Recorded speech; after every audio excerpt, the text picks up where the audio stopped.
Hey ZIN family, I'm here today with Stephanie Hamilton, who's from Victoria, Texas. So you'll see her all over South Texas everywhere. But once you know about her, because I love her jam sessions, one thing about her, Steph, you should know, she brings like a kind of sophistication to everything. Even when you're doing like dirty reggaeton or you're doing soca, there's always something sophisticated about it. It looks very polished and like you really know what you're doing. Oh, so that's why you should go check her out. Thank you very much. So when did you first become a Zoom instructor? Zoom instructor was in 2007. Wow, okay. Yes. So early on. Yes, pretty early on. Yeah, brought it to my town. No one knew what Zumba was. It was all brand new. Wow. Yeah. Yeah. So. It started to blow up at that time. Yeah, and then it blew up right after that. Yeah. Everywhere. So when did you decide to become a ZJ? Well, they had the program call out. No one really knew exactly what it was because I mean it was a brand new program. So we're just like, okay, choreography, yes, I like doing that. Meeting new ZIN members, yes, I like doing that. So I'm gonna go for it. I'll just check it out and see. Didn't really think I'd make it. Just went through the whole process and like boom, did. And that's been what, 5 years ago. So. Did you have a dance background before doing all this? I have a little bit of a dance background, yes, yeah. But mostly ballet, tap jazz, that type of thing. Yeah. Modern dance, yeah. Okay. And then not Latin. No. But I love Latin. You learn, and you love it even more now. Yes. So, what made you confident enough to want to go out there and put yourself in front of people and say, "This is my choreography," and like teach it to them? Oh my gosh, that is a good question. I guess I just like doing it, and I was just hoping that my passion for creating choreography would sort of just shine through, and people would say, "Oh, okay, yeah, I can get that. I can follow that, and I can use that in my classes." Yeah. So, and my instructors were already doing that where I work. They were already taking my choreography, using it in their classes. So I was like, okay, I think I could do this to a bigger group. It's cool. Yeah. Very cool. How do you think becoming a ZJ changed you as an instructor? Oh my gosh. It definitely made me a better instructor. Definitely, because I learned how to cue stronger. Yeah. I was old school microphone girl before teaching Zumba because I taught group fitness. We used mics, so I was a verbal kind of person, yelling out, talking, form. And so I needed to really work on my nonverbal cues. Yeah. So I did. Becoming a jammer has big time. Helped me with that, helped me with progressions, helped me with just interacting with my classes, watching them having fun. I learn from people that come to my sessions. Oh yeah. I do. I pick stuff off from them. I'm like, yeah. I like what they just did. And that's what I get from jam sessions. I get all that, the cueing and the progressions, because when I teach classes, almost everything I teach in my classes is all from jam sessions. So every time I sub classes, I always have people going, "Oh my God, you're so easy to follow." It's because I build that progression in and they know what they're doing. Exactly. So I love that. Always. What makes you choose songs for your sessions? What makes you gravitate towards a song? I try to go for songs that I really love, that I can really feel. I go for songs that maybe not everyone's done before, so I might go with a slow cha-cha rhythm or something like that. So just throw something a little bit different. I have a tango-ish song I'm working on now. So yeah, just things that speak to me. I think the music has to speak to you. You have to like feel it. Otherwise, it's just like So when you hear a song, do you immediately start visualizing choreography to it, or do you have to find a song you like and kind of figure out what to put to it? Both.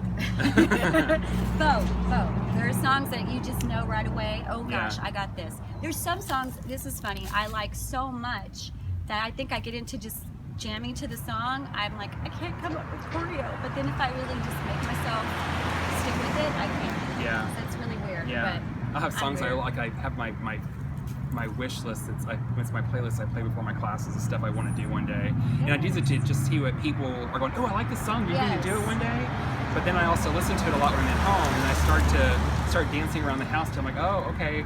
Then I start thinking about what kind of choreography would fit here. Yes. And then I go learn it at a jam session, and there's a part that wasn't working. I'm like, "Well, I'm gonna put my own little piece in here." There you go. And then it makes it all mine. Exactly. Yes.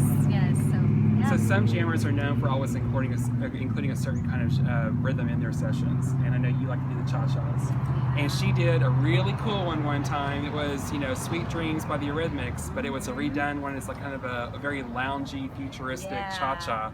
And it was so fun, and you don't think about a cha-cha because it's so slow, but she added some like complicated choreography in there, and because it's slow enough, the class can get it, and instead of just, you know, learning how to grasp basic steps, they're doing something very fancy, and they feel they've really accomplished something, and I got a lot of great feedback from that one. Good. So much fun, so much fun. I still do that one. I did it today, actually. We did it in Billy's masterclass. Awesome. Yeah. It's a fun one. If you ever see her do it. So is there any rhythms that you haven't really played with yet that you're really drawn to, that you wanted to bring in eventually? That I'm drawn to, but maybe not so good at. Yeah. So I feel like you're listening, I really would like to do this someday. I need to work on tempo. Yeah, it's really fast and repetitive. I need to work on hip hop. I'm not a real, hip hop kind of girl. What else? I mean, take Fly Girl 101 at convention this year. That looks then you can bring some fun stuff in. And pop. I'm not a good pop girl. I'm not. I'd rather stick with the Latin stuff. It's crazy, but I'm not a big pop person. I actually did a pop session at convention just so I could pick stuff up and get better at it. So, that's it. What would you tell a ZIN member who's never been to a jam session why they need to come to one? Oh my gosh, definitely need to go. You get so much more than choreo. Yes. You get to know other Zumba instructors. You get to become part of a family. You get to learn other things besides choreo, like we just talked about, cueing, progressions, interacting with your class, you still things. It's just good to tap into the community, to be tapped into the Zumba community. If you feel the support, then just kind of being on the outside on your own. Definitely. A lot of instructors are territorial about songs. They'll create a choreography they don't want to share with anybody, or they'll do a song, they'll get upset if somebody else starts doing that song. So what would you tell one of those kind of people why they should come and learn what other people are learning? Yes, because it's good to share, it's good to learn, and I'm always flattered if someone uses something of mine. I just am. But it's good to get outside of your box too. You might make great choreography, but it's good to just get a taste of something different. Someone's style might be different, somebody's movements or whatever, and it's good to just broaden your horizons. For me, it's like, because there's not so many guys in Zumba, so when I go to a jam session, there's other guys there. I'm usually watching the way they move and things, and so I find there's moves I'm not comfortable with, especially hip movements and stuff, but I find different ways to do it and make it work, and that's what I pick up a lot from. Yeah, very good point. So there's more men coming though. Yes, there are. Like all the time. Seems it's really good. What's something that you see a lot of instructors do that you wish you could fix? I could just tweak this for you. Not calling anybody out. No. Maybe choosing which leg to start with, and then kind of staying with it. Leading strongly with either one side or the other. I see a lot of switcherooskies. It doesn't matter. You could start right, you could start left, but being consistent, I think that. And we all get, I'm not talking about when you're doing a new song and you don't know it very well and you're kind of flustered. I mean, like your whole class is kind of hard to follow. Let's just say that. You can fix that. Just be consistent. Stay right. Put a bracelet on. Something. You know what I mean? Right. Exactly. So if you could be part of masterclass with anybody from the Zumba world, who would you love to be on stage Loretta. with? Loretta. That's easy. Loretta. Well, that's easy. She's always around here. She pops in all and the I have been on stage with her. There you go. She's coming back to Texas, so. Okay, Loretta, gotta drag Stephanie up on stage with you, make her part of the show. You see her at convention, bring her in. She can get down with you, I promise. I'll try. So that's it, guys. This is Stephanie Hamilton. Please come to her jam session. She's always got some really fun stuff. I've been to several and I love her work, and hopefully I'll be another one very soon. Hope to see you guys there. As always, join the jam. See you guys soon.